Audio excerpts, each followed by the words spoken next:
Let's talk about transgendered women in women's sports. First, let's know who are transgendered women. They are individuals born as male but identify and live as women. They may undergo gender-affirming processes such as hormone therapy or gender confirmation surgery to align their physical appearance with their gender identity. Over the years, there are many trans women athletes who have competed in many women's championships.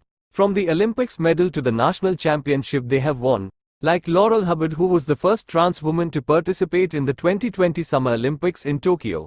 Veronica Ivy, formerly Rachel McKinnon, won the UCI Women's Master Track World Championship.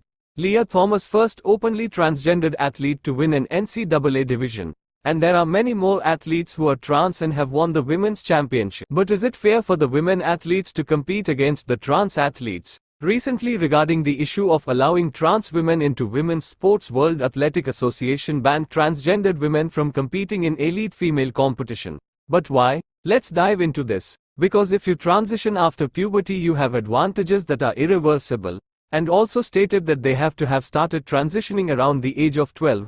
Look at the case of Leah Thomas, who is transgendered women who compete in NCAA and won it, beating the national ranked champions. But the fellow competitors say they haven't heard of her before. That's because Leah Thomas, before coming out as trans women, she was competing in the men's team with her original name Will Thomas, where she was ranked 65th in the category in which she has won the women's championship. Look at this video and see how women of that competition felt. We only became aware we would be undressing next to a man was when we had to see a man undressing while we were simultaneously undressing. And so I immediately left the locker room and I went up to one of the officials on the pool deck and I said, "What are the guidelines to allow a man into our locker room?" And he so nonchalantly said back, "Oh, we actually got around this by making locker rooms unisex. First and foremost, you just admitted this is a male by acknowledging how you had to change your rules to make the locker rooms unisex." So it is not always an issue about inclusivity, it is about the right of women too. Will the biological female feel comfortable about changing dress at the same dressing room as a biological male but identify as female?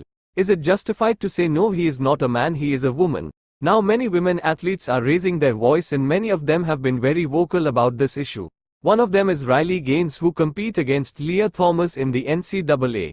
When they were raising the issue, they were told not to speak and also have to face harsh criticism from LGBTQ community. And no, they were not being homophobic or anything, they were simply asking for their rights.